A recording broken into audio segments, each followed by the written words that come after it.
Nós vamos ler 3 textos da palavra de Deus, que eu gostaria que você abrisse a sua Bíblia, no livro de Reis, 2 Reis, capítulo 4. 2 Reis, nós vamos ler a nossa meditação, 4:32. Fala de 3 ressurreições. E tendo o profeta chegado à casa, eis que o menino estava morto sobre a cama. Então entrou, fechou a porta sobre eles ambos e orou ao Senhor. Subiu à cama, deitou sobre o menino e, pondo a sua boca sobre a boca dele, os seus olhos sobre os olhos dele e as suas mãos sobre as mãos dele, se estendeu sobre ele, e a carne do menino aqueceu. Então se levantou, andou no quarto uma vez de lá para cá, e tornou a subir, e se estendeu sobre o menino. Este expirou 7 vezes e abriu os olhos. Então chamou Geazi e disse: chama a sunamita. Ele a chamou, e apresentando-se ela ao profeta, este lhe disse: toma o teu filho. Ela entrou, lançou-se aos pés, pastor Nelson e sua esposa, e prostrou-se em terra e tomou o seu filho e saiu. Agora nós vamos para Lucas, capítulo 7, verso 11. Dia subsequente, um dia depois, dirigiu-se Jesus a uma cidade chamada Naim. Naim é uma cidade pequena, tipo de um povoado. Ia com ele os seus discípulos e numerosa multidão. Como se aproximasse da porta da cidade, eis que saiu o enterro do filho único de uma viúva. E grande multidão da cidade ia com ela. Então tinha uma multidão que vinha com alguém e uma multidão que acompanhava outro. Vendo-a, o Senhor lhe se compadeceu dela e disse: não chores. Mandar alguém parar de chorar em velório é difícil. Chegando-se, tocou o esquife é o caixão, e parando os que conduziam, disse: jovem, eu te mando, levanta-te. Sentou-se o que estivera morto e passou a falar, e Jesus o restituiu à sua mãe. E todos ficaram possuídos de temor e glorificavam a Deus, dizendo: grande profeta se levantou entre nós, e Deus visitou o seu povo. E esta notícia a respeito dele divulgou-se por toda a Judeia e por toda a circunvizinhança. E nós vamos agora em Atos dos Apóstolos, capítulo 9, 32. Mais uma ressurreição poderosa de alguém que havia morrido. E havia em Jope uma discípula, 36, uma discípula por nome Tabita, nome este que traduzido quer dizer Dorcas. Era ela notável pelas suas boas obras e esmolas que fazia. Ora, aconteceu naqueles dias que ela adoeceu e veio a morrer, e depois de a lavarem, puseram no cenáculo. O cenáculo é um lugar que as pessoas oravam. E versículo 38, como Lida era perto de Jope, ouvindo os discípulos que Pedro estava ali, enviaram 2 homens que lhe pediram: não demores em vir ter conosco, talvez para fazer ofício fúnebre.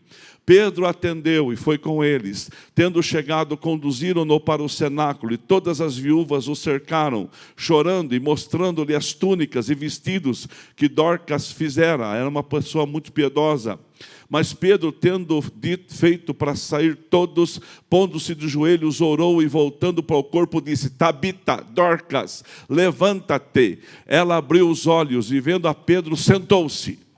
E ele, dando-lhe a mão, levantou-a. E chamando os santos, especialmente as viúvas, apresentou-a viva. 42, isso tornou conhecido por todo Jope, e muitos creram no Senhor. Você pode dar um glória a Deus por isso, na sua casa também. Agora você vai assentar-se. Terminou de sentar, você bata a palma e dá glória a Deus.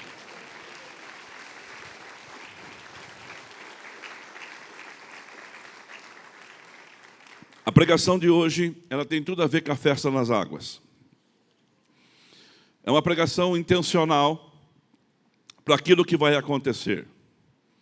Se eu quero laranja, eu planto um pé de laranja. Se eu quero banana, eu planto uma bananeira. Se eu quero jabuticaba, uma jabuticabeira, e assim por diante. E o culto hoje é intencional para você que não conhece a Cristo, está pela primeira vez, para você que já é frequentador e conhece a fé. Porque essa semana nós vamos ter a festa nas águas. Um grande movimento de evangelismo e evangelização desta igreja. E nós temos Elias e Cristiano, sua esposa, nós temos a mão, que é um instrumento que eu uso para trazer coisas para mim. Com a mão eu pego, com a mão eu toco, com a mão eu retenho, com a mão eu seguro. Quando Jesus cura o homem das mãos mirradas na Bíblia, era uma mão que não retinha aquilo que conseguia. Qualquer dia desse eu prometo que eu prego essa pregação para que aquilo que chegue na nossa mão não escape mais. Você possa reter as bênçãos e continuar a caminhar para outros. Você pode dar um glória a Deus por isso? Mas aquele homem foi curado porque a sua mão era mirrada. E a mão foi estendida e ficou sã. Agora aquele homem retinha coisas com a sua mão. E no mundo espiritual, nós usamos a fé. A fé. A fé é a forma com que a gente possui as coisas de Deus espiritualmente. E só tem uma forma da fé crescer. Só tem uma forma. A fé não cresce, irmãos, porque eu sou amigo do fulano, do Beltrano. Por sinal, às vezes a fé até diminui por causa de amizades. Relacionamentos são bons, mas a fé de uma pessoa, ela é acrescentada na vida por causa da palavra de Deus. A fé vem pelo ouvir e ouvir a palavra. Então, no mundo físico eu uso a mão, no mundo espiritual eu uso a fé. E aqui nos 3 textos que nós lemos, os 3 personagens da ressurreição, usados para trazer de volta quem tinha morrido, usou as mãos. E os 3 mortos foram tocados, Bruno e Cosmo, e ao serem tocados, reagiram. Esse é o poder da fé. A fé faz com que as pessoas reajam. A fé faz com que as pessoas tenham iniciativa. Nós estamos aqui hoje, passando muita gente aqui nos 3 cultos, tivemos 2 de manhã agora, muita gente na rede social, porque é o poder da palavra de Deus, é o poder da fé que nos prende. E aquele primeiro morto, Eliseu, era o profeta. E Eliseu, como profeta de Deus, agora ele estava numa situação assim, muito interessante. Numa situação assim, muito posicionada. Porque Eliseu, irmãos, ele foi ajudado pela Sunamita, moradora de Sunem, que era uma pessoa, uma mulher muito educada, próspera, que ajudou Eliseu quando ele passava por aquele lugar. Ela fez um quarto para ele dormir, ela colocou uma cama, ela colocou uma mesa para ele poder ouvir, estudar a Bíblia, a palavra, o pergaminho. E um dia Eliseu falou para Geazi, seu moço, Geazi, essa mulher tem sido tão boa com a gente, o que a gente pode fazer para ajudá-la? Eliseu ouviu de Geazi, ela não tem filho. Aí ele orou a Deus, Deus concebeu uma gravidez para aquela mulher e nasceu um filho. E ela ficou muito feliz. Mas antes ela disse para o profeta, não minta para mim, é tudo o que eu quero, é uma criança, é um neném, não minta para mim. E aí, irmãos, nasceu a criança. Com seus 14, 15 anos, a criança morreu. Quando a criança morre, quem que ela procurou? O profeta. Muitas vezes a gente procura reclamar para pessoas que só vão ouvir e vão propagar a notícia ruim que aconteceu conosco. Mas quando procurou o homem de Deus intercedeu e falou assim, vamos lá, onde está a criança? Sabe onde estava? Na cama, no quarto que Eliseu ocupava quando visitava Sunem. Responsabilidade. Difícil. Eliseu passou um filme, ela não pediu, eu que ofereci. Agora tem que dar uma solução. Eliseu coloca a mão dele na mão do menino. Eliseu deita sobre o menino.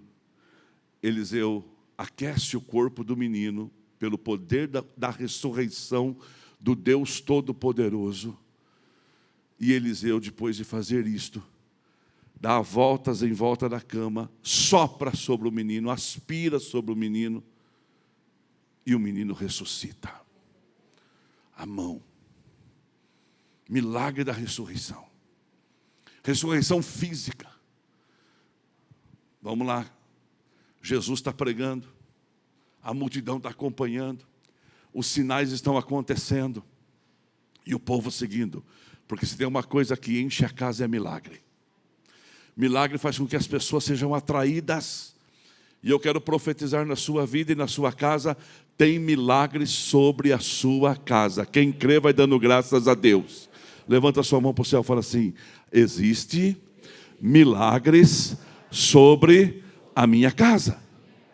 E os milagres existem para que a gente possa aumentar a nossa fé.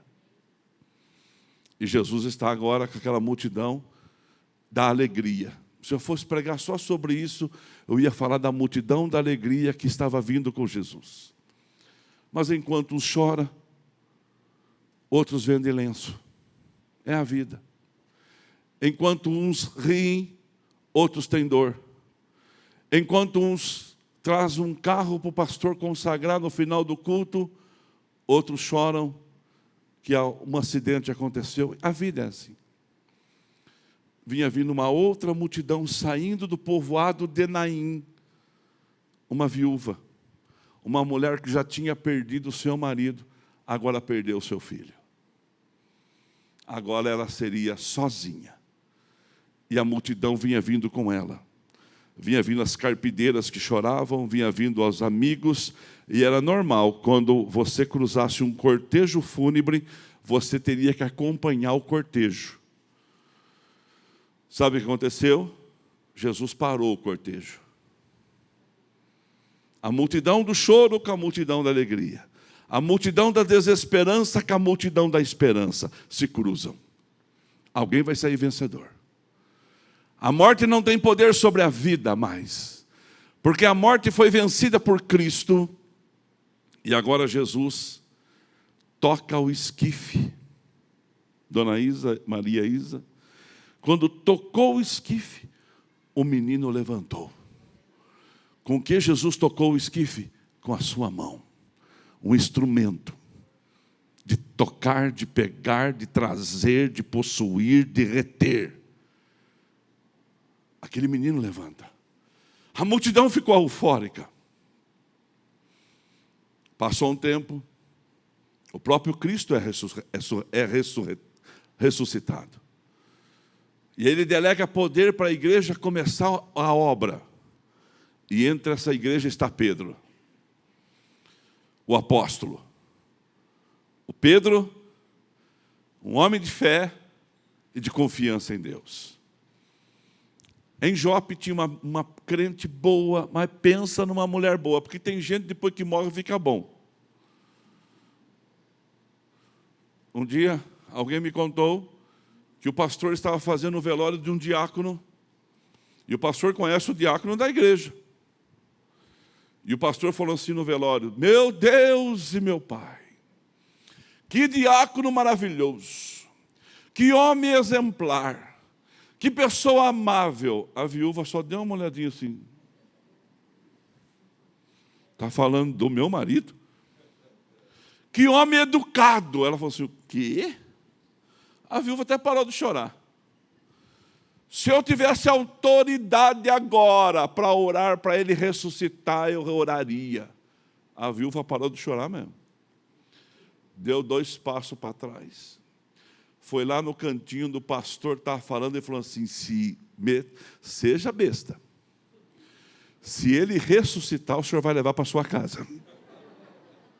Porque o homem que o senhor está falando não é esse. Presta atenção, mas essa mulher era boa, educada, discípula. Sabe o que ela fazia? Ela cuidava das viúvas. Gente boníssima, da mais alta estirpe de fé. Dorcas, ou Tabita. E ela morreu. Porque morre gente boa, morre gente ruim, morre gente todo dia, irmão. Todo dia morre. Dia desse alguém ligou em casa, eu estava com um espírito bom de brincar, eu falei assim, funerária Santa Luzia, sua morte é a nossa alegria. A pessoa por um minuto deu uma titubeada, desligou, aí depois ligou de novo, assim, é o pastor, né? Eu falei, é o pastor. Morre gente todo dia. Mas Pedro estava ali em Lida, chamaram Pedro, ele vai para Jope. Colocaram ela no lugar de oração. Pedro vai lá, talvez chamado para fazer o ofício fúnebre. E ele fala assim, Tabita, levanta-te. Um dia ele tinha visto Jesus falar, Talita, cumi, levanta menina. Agora ele fala, Tabita, levanta-te. A mulher levantou. Irmão, eu queria ver se você estivesse na sala. A mulher levantou, sentou-se. Pedro estendeu o que para ela? A mão. Tocou na mão dela, a levantou e foi mostrar para as viúvas, para de chorar, porque Dorcas reviveu. Dá um glória a Deus por isso. Mas a Dorcas voltou a morrer e morreu. O menino de Sunem voltou a morrer e ficou morto. O filho da viúva de Naim morreu depois disso, depois de ter vivido um tempo, foi sepultado e não ressuscitou mais. Porque essa é a morte física. É a morte que todo mundo um dia vai passar. A Bíblia fala da duração de vida, Marcelo. A Bíblia fala que o homem pode viver até 80 anos. Hoje, com a medicina avançada, hoje com os remédios, com os protocolos de saúde, que se uma pessoa realmente obedecer, ela vive com 80 anos e vive bem. Vive bem. Eu tenho um conhecido, tem 68 anos de idade e joga bola que nem criança.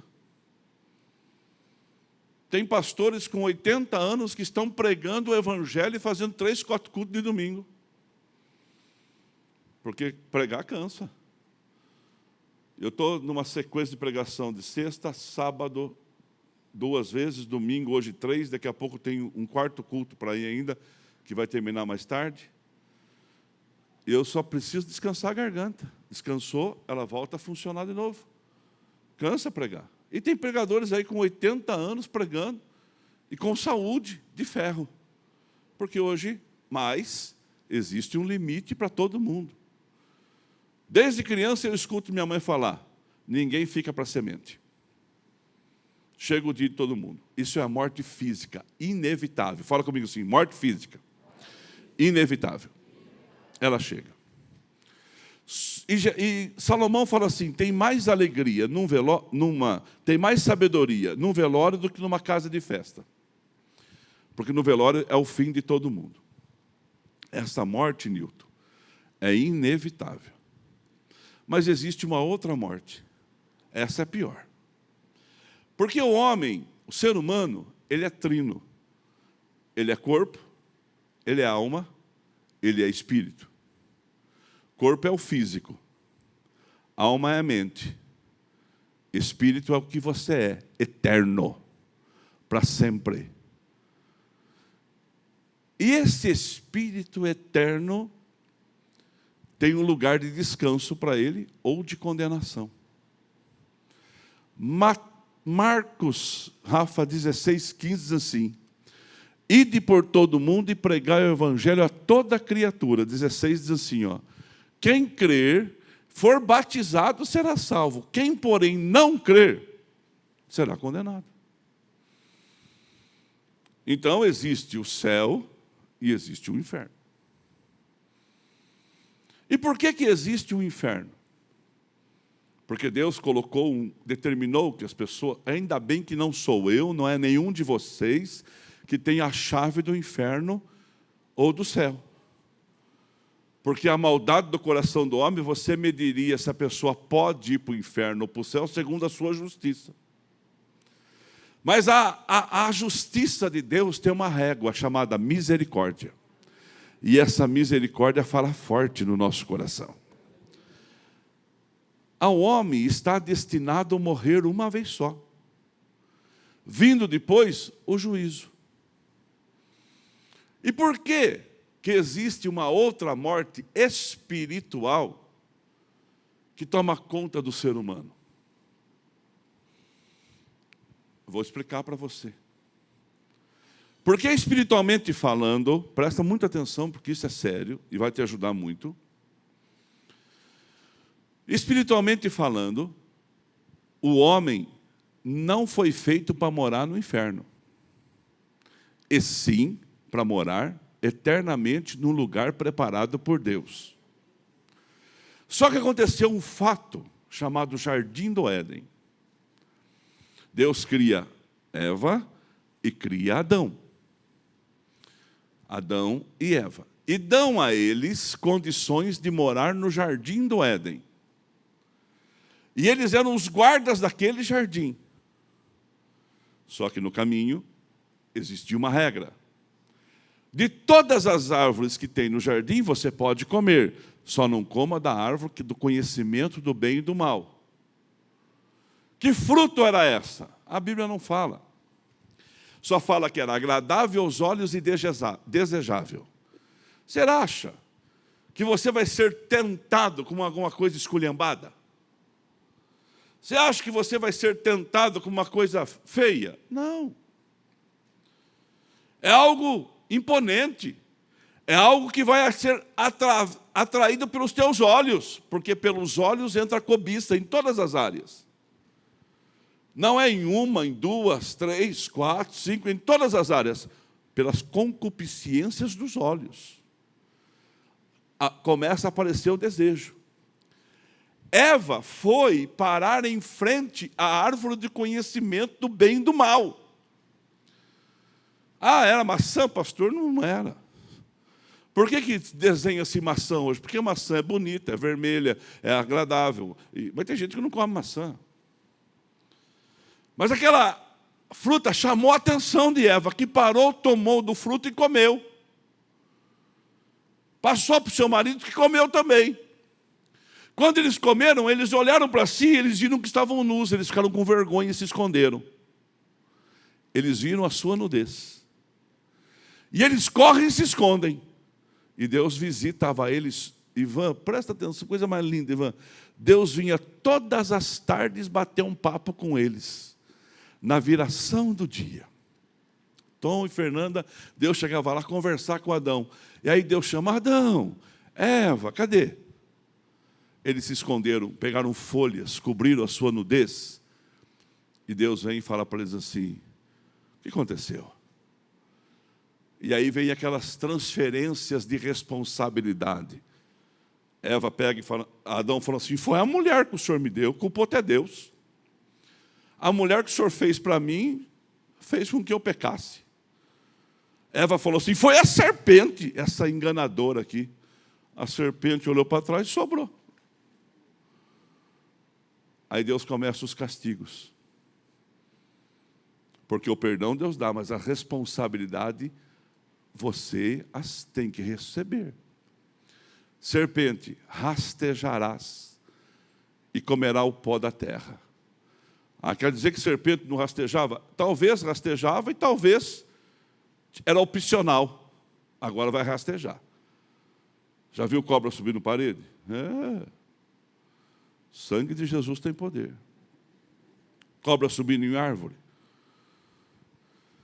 Vai rastejar, vai comer o pó. Você vai ficar inimiga do ser humano, e o inimigo vai ficar inimigo seu. Mulher, eu vou aumentar a dor da tua gravidez.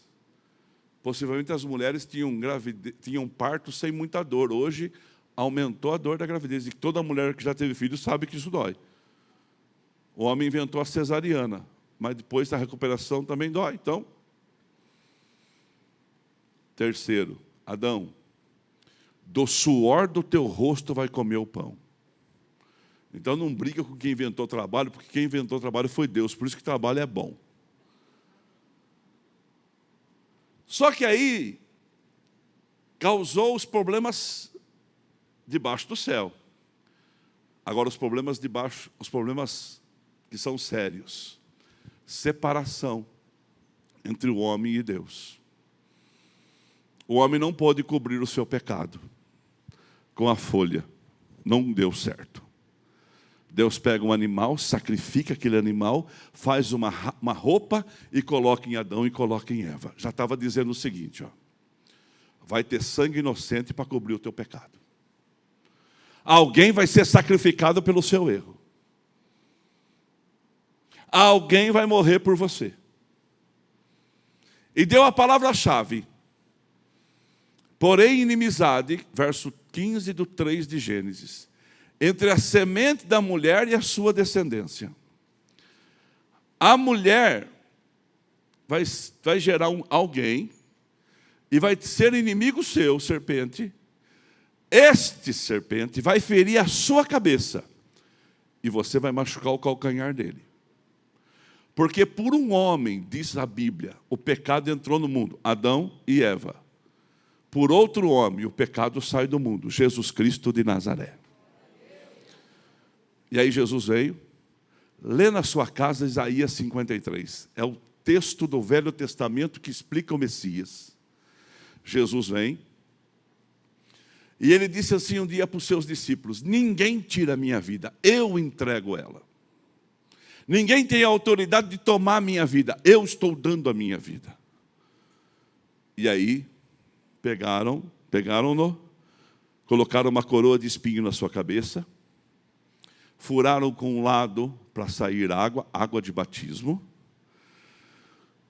colocaram um cravo na sua mão direita e esquerda e na sua perna para prendê-lo na cruz, não foi aqui, como diz quando acharam o Santo Graal, né, que é o pano que enrolou Jesus, dá a entender que é aqui. O Santo Graal não, o pano que... O Santo Graal é outra coisa. O pano que Jesus foi envolto, dá para perceber a marca do sangue aqui, ó. Então foi aqui, porque aqui tem ossos e há sustentabilidade para não rasgar. Toda aquela dor, todo aquele sofrimento, cada golpe é Deus colocando a maldição na cruz. Porque a morte de cruz é a morte do maldito. E ele estava fazendo maldição, Paulão, por mim e por você. Mas ao terceiro dia, logo de manhã, quando as mulheres foram lá para cuidar do corpo de Jesus, porque não deu tempo de prepará-lo, porque no sábado já era Páscoa, um anjo do Senhor, eu quero ver a igreja crente no Cristo ressurreto, o anjo do Senhor desceu naquele sepulcro, e rolou aquela pedra que estava na caverna, que o túmulo era numa caverna, e Jesus ressuscita. Ele vive novamente. Ele sai da sepultura, Marta e Roberto. Ele sai, meu amado irmão que me ouve nesta noite na sua casa. Ele sai como o Rei dos Reis, Senhor dos Senhores, o Verbo que se fez carne, a estrela resplandecente da manhã, aquele que é, que era e sempre há de ser. E ele chama para si a responsabilidade, diz assim, eu sou a ressurreição e a vida. E ninguém que morra, e a quem que morra, viverá de novo. Eu tenho o poder da ressurreição. Eu sou o Cristo ressurreto. Em mim as maldições acabam. E ele sai daquela sepultura vivo. A ressurreição acontece. E agora todo homem que crê em Jesus Cristo como seu Salvador, ele passa da morte eterna para a vida eterna. Essa morte física, nós vamos ter que enfrentá-la, mas a morte espiritual, a morte eterna, eu não sou mais condizente participante dela, porque eu recebo Jesus como meu único e suficiente Salvador, e porque eu creio no Cristo da cruz, eu sou salvo. Você pode dar um glória a Deus aonde você está, e se vai aplaudir, aplauda forte.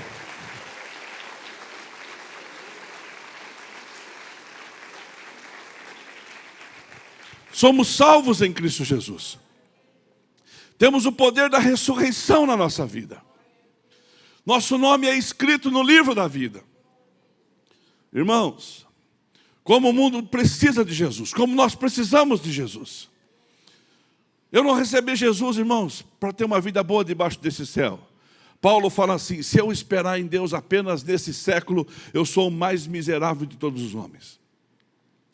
Mas a Bíblia diz assim, quando você ora o Pai Nosso, teu reino venha sobre nós. O reino do céu vem sobre a terra, e você vive um pedacinho do céu aqui na terra, porque Cristo te garante isso. Nós não somos um povo normal, não. Também não somos anormal, e também não somos louco de pedra. Nós somos coerentes naquilo que pregamos e acreditamos. Nós temos uma fé convicta, viva no Cristo da cruz. Nossa fé que nos dá autoridade para buscar coisas impossíveis.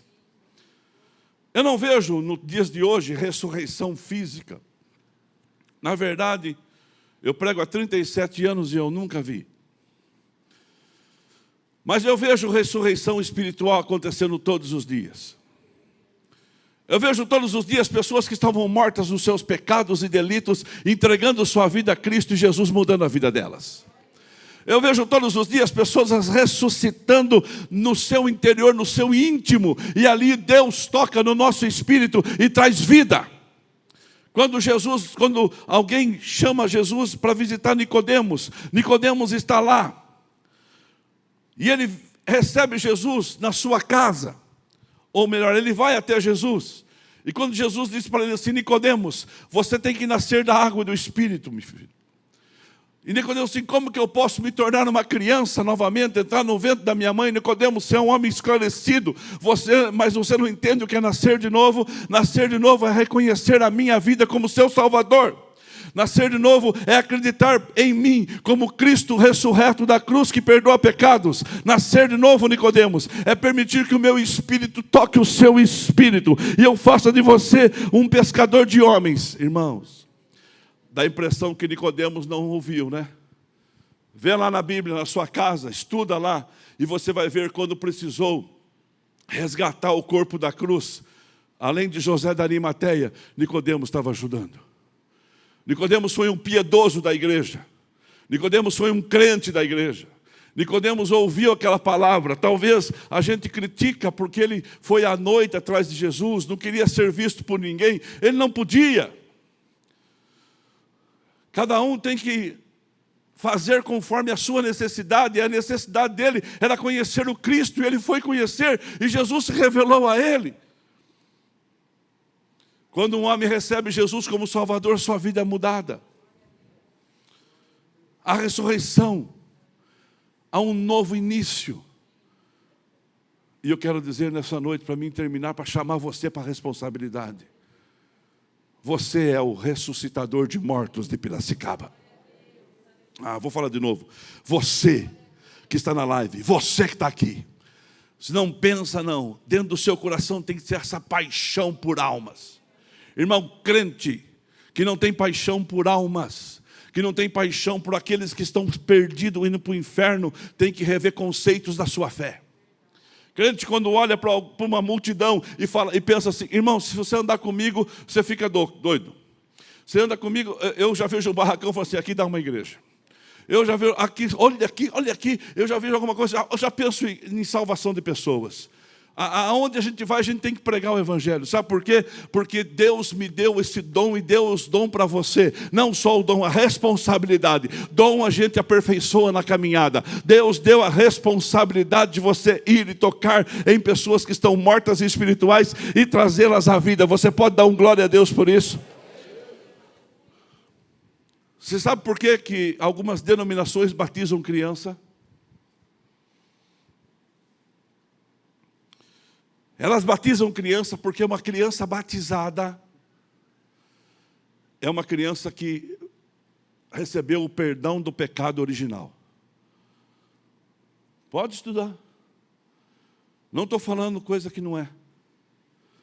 Pega uma criança que nasce, um recém-nascido, e os pais levam para ser batizada aquela criança, em qualquer denominação que faz isso, eles entendem que através do batismo a pessoa se tornou cristã.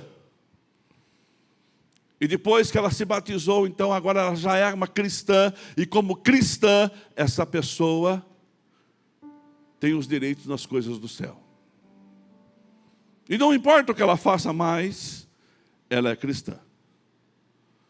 Não importa como ela conduz a vida dela, ela é cristã. E depois que ela morre, alguém vai fazer orações por sua alma para que ela encontre um caminho de luz. Ou ela vai ficar num lugar que não é um inferno, é um inferno mais com ar-condicionado. E ela vai melhorando ali até que ela vá se lapidando para morar no céu. Opa! Se for isso, irmão, se isso for verdade, estou aqui para falar que isso é verdade ou não, eu estou tranquilo. Porque quando eu era criança eu fui batizado. E vocês que lutem por mim depois que eu morrer. Rezem muito por mim. Orem muito por mim. Ou acenda a vela para que eu ache um caminho de luz. Então eu estou tranquilo. Mas se isso não for verdade, tem muita gente que está lascada. Mas eu não posso deixar ela ser lascada. Eu não posso deixar que ela vá para o inferno. Eu tenho que pregar. Eu tenho que falar de Jesus. Você quer ver uma coisa? Quando a gente morava em P1, numa época lá, um rapaz, ele nos procurou para ajudar a encontrar alguém da sua casa que estava usando droga. Ele usava crack. Você sabe que o crack é uma droga, é a borra da droga, é a porcaria da droga. É o que sobra da cocaína que faz a pedra. E é a droga mais barata que existe e é a droga que mais vicia. Eu já entrei em boca de fumo para tirar pessoas lá de dentro, como pastor, e as pessoas me respeitavam para isso e falavam assim: essa família precisa levar para casa, deixa eu levar. Mas aquela situação era grave, a pessoa estava 2, 3 dias já trancada numa construção, e aí o marido, não é jovem não, é uma mulher, ela largou seus filhos e foi com um grupo dentro de uma construção. E estava escuro. Pessoas tinham defecado ali. Um cheiro forte, horrível. E eles estavam procurando no chão. Porque a droga e o dinheiro tinham acabado. Resto de marmitas assim. A droga tinha acabado. E eles estavam procurando outra pedra. Porque o crack, ele vicia em 8 segundos. Só que ele também deixa a pessoa, ou melhor, ele deixa a pessoa doidona em 8 segundos. Mas ele também faz com que a pessoa deixe de ficar loucona em 10 segundos. Por isso que vicia rápido. Precisa de outro, precisa de outro, precisa de outro, está viciado. É uma tragédia. Qual que é a beleza, qual que é a sedução nisso do pecado para uma pessoa ser viciada? A loucura. A pessoa fica doida. A pessoa fica louca, ela fica vendo coisas. E aí, aquele marido levou aquela esposa embora. Perdi contato, mas ele cuidou dela, para que ela pudesse ter a ressurreição do seu espírito, tornar-se uma nova criatura. Ele estendeu a mão. Mas tem muita gente boa, irmãos, que está nessa situação. E tem muita gente que não está nessa situação, mas também está indo para o mesmo inferno, pelo mesmo caminho de perdição, sem Jesus. Pensando na comunidade e para facilitar a vida de cada um, nossa igreja possui 3 formas para devolvermos os dízimos e as ofertas. Você pode comparecer em um dos cultos em nossa igreja ou entregar para nossos pastores de plantão. Lembrando que o templo fica aberto das 8 da manhã às 18 horas. Você pode fazer uma transferência bancária, sendo TED ou DOC, do banco de sua preferência, ou um depósito direto no caixa, lembrando dos nossos dados para depósito ou transferência. Agora, você pode usar o Pix, um jeito prático e rápido de fazer pagamentos. Para fazer, é muito fácil. É só acessar o aplicativo do seu banco e escolher Pix. Clique em transferir e coloque a chave do destinatário. Na nossa igreja, a chave é o número do CNPJ. Digite o valor, confira os dados da conta e clique em transferir. Pronto, transferência realizada com sucesso. Para entregar o seu dízimo ou a sua oferta, faz um Pix.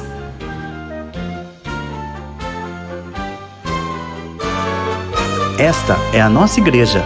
Não importa onde estivermos, estaremos sempre conectados. Lembre-se, juntos à distância.